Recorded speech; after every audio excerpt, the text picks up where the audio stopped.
Of the many terms we use as activists to graphically describe the plight of animals at the hands of humans, not many are more contentious than the word rape to describe what is cutely labelled as artificial insemination by the industries that profit off the backs of animals. For anyone unaware, artificial insemination, or AI, is the act of manual forced impregnation by farm workers subjected onto non-human animals to make them pregnant in order to lactate for milk production and to produce offspring for meat. This is standard practice on farms across the world and is done via the insertion of a fist or a steel device into an animal's sexual orifice, whereby they're injected with semen, often while the animal is restrained so that they can't get away. The purpose of this video is to rebut the common arguments by non-vegans and even some vegans as to how this is not rape.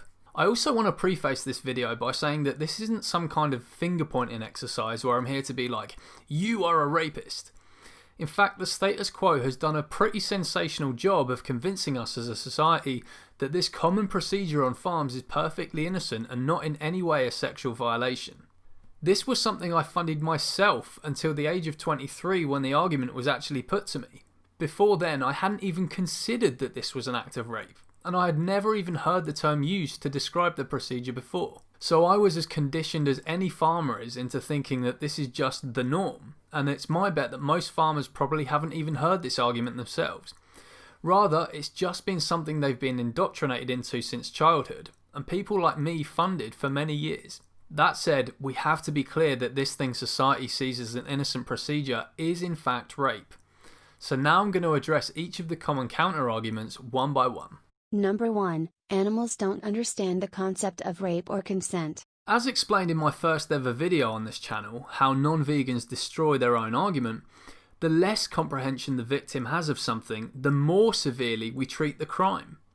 Having sex with a child below the age of consent would be considered rape because the child doesn't yet fully understand the concept of consent. Doing the same to a baby would be considered by some people as even worse, despite human babies having even less comprehension of rape and consent. Thus, in the same way that sexually penetrating a child would be considered the ultimate form of rape because they don't understand what's happening, the same can be said of an animal. Number 2. Animals don't have the same experiences that human rape survivors do in the aftermath of a rape, such as damaging effects on the rest of their life and the need for counselling. It's extremely dangerous to argue this point when considering whether something is rape or not, because it implies that if the victim doesn't suffer in any way in the aftermath, for example someone was drugged, raped while unconscious and then had no idea it ever happened, then it's somehow not a rape. For the record, a rape is a rape whether the victim suffers in the aftermath or not. As it happens though, farmed animals do suffer repeatedly as a result of being systematically raped throughout their whole lives. For example, the psychological trauma cows experience over and over again by having their baby snatched from them is just as valid a traumatic experience as that of any human rape survivor, and there are studies that even show that cows suffer from depression. So in any case, we should not dismiss the fact that animals suffer psychologically as a result of being raped in animal agriculture. Not that it would make it any less of a rape if they didn't. Number 3. It's done to farm animals while they're in mating season. They're looking to get pregnant. So if someone rapes a woman who is trying for a baby with her husband, would that be okay? Of course not. In any case, this is an argument people would only ever use for the mating season of female farmed animals. If I was in your house during cat mating season and you found me sticking objects up your cat's vagina and pumping semen into her, and I responded by saying, well, it's mating season for cats, how would you react? Number 4. Rape and AI are done for different purposes.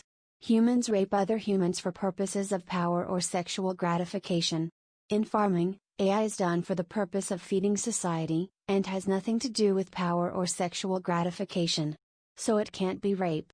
Anyone who holds this position would have to concede that if you went to a farm, removed the animals, replaced them with humans and did the exact same things to them, so, penetrate their vaginas and pump semen into them and then impregnate them for business rather than power or sexual motive, then that would not be rape. Clearly, to any good person, this is absurd.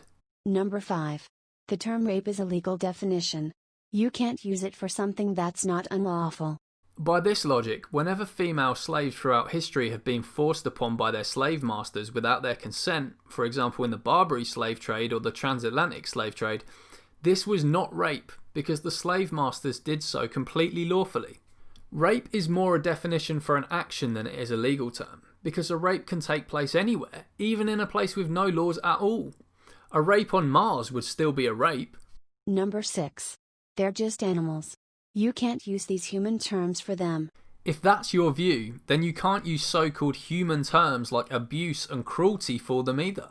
Just as abuse is a human word whose origins once applied to humans only and is now applied to animals by non-vegans the world over, so too can the word rape be used. There is nothing so special about the word abuse that somehow makes it different from the word rape.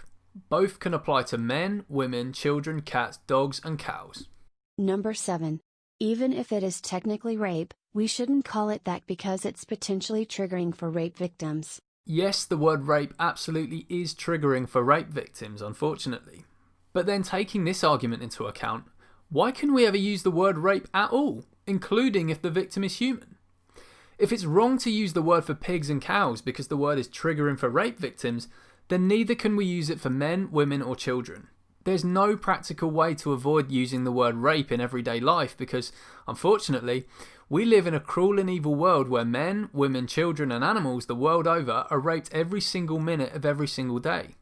So if you want a less triggering word for when it's done to cows and pigs, you also have to come up with a less triggering word for when it's done to humans.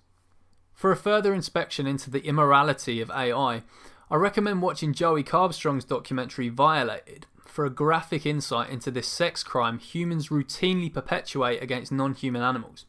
I do pre-warn you that this documentary is not for the faint-hearted, but it sure drives the message home. Please like and share this video, subscribe to the channel, and if you value these videos and want more content from me than ever, please consider supporting me on Patreon via the link in the description so I can dedicate my full time to building Carnism Debunked. Your support is everything to me.